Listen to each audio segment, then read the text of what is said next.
తుమ్మలపల్లి కళాక్షేత్రంలో జరిగే ఒడ్డెర్ల మహాసభకు ఒడ్డెర్లందరూ సమాయత్తం కావాలని కోరుచున్నాం. కారణం ఏమంటే మనమందరము ఏకమై మన సత్తాను చాటుకుంటే తప్ప ఒడ్డెర కులస్తుల ఉనికి రాష్ట్ర ప్రభుత్వము, రాష్ట్ర ప్రభుత్వ ప్రతినిధులు, నాయకులు గుర్తించే అవకాశం లేదు. కాబట్టి మన మహాసభకు ముఖ్య అతిథులుగా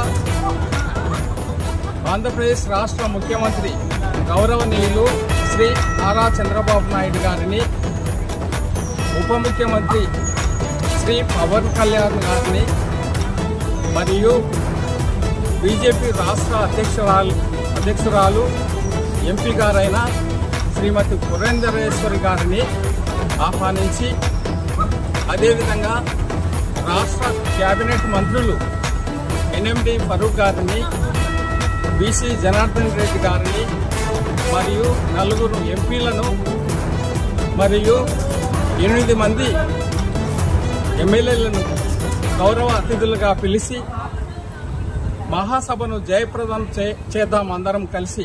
కాబట్టి ఆంధ్రప్రదేశ్ రాష్ట్రంలోని అన్ని జిల్లాల నుండి ఒడ్డెర్లందరూ ఏకమై మరి మహాసభలో పాల్గొని జయప్రదం చేయాలని, అదేవిధంగా మనల్ని ఎస్టీలుగా గుర్తించాలంటే, మనం గౌరవంగా బతకాలంటే, మరి సమాజంలో మనకు సమున్నత స్థానం రావాలంటే, ఒడ్డెర నిరుద్యోగులంతా ఉద్యోగస్తులుగా మరి అవకాశం రావాలంటే, మనమందరము ఆత్మగౌరవంతో జీవించాలంటే ఖచ్చితంగా మహాసభలో పాల్గొని జయప్రదం చేస్తే తప్ప రాష్ట్ర ప్రభుత్వ మన ఉనికిని గుర్తించే అవకాశం లేదు. కాబట్టి ఆంధ్రప్రదేశ్ రాష్ట్రంలోని ఒడ్డెర్లందరూ ఏకమై మహాసభలో పాల్గొనాలని డాక్టర్ బత్తుల సంజీవరాయుడునైన నేను జాతీయ బీసీల కార్యదర్శిని పిలుపును ఇస్తున్నాను. మన బతుకులు ఎంత పలసగైనయే.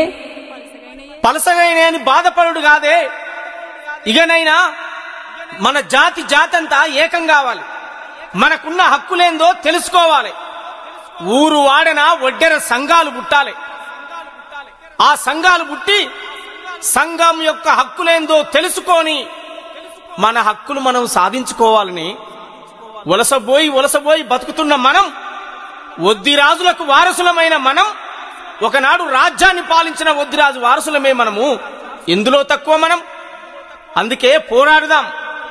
కష్టపడే చేతులతోటే, గన్నులు కొట్టే చేతులతోటే పెన్నులు కూడా పడదాం. ఈ వ్యవస్థలో మన వాటా మనకు దక్కేదాకా పోరుబాటను పడదామే. ఇక బోదాంపా, తాడో పేడో తేల్చుకుందాం. పోరాట బాటలోనే పోదాంపా.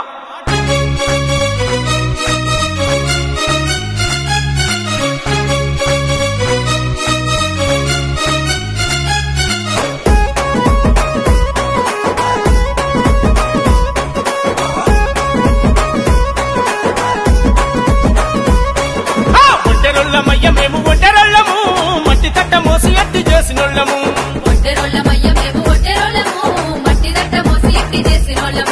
సంచార జీవులై ఊరూరు తిరిగినాం, గడ్డపార తట్టబట్టి ఆవులెన్ను తొప్పినాం, సుక్క చెమట తీసి మొక్కకు నీళ్ళిచ్చినాం, ఎండనక వాననక తిండి సరిగా లేకున్నా ఉండలన్నీ బిగించి కొండలు పగలేసినాం.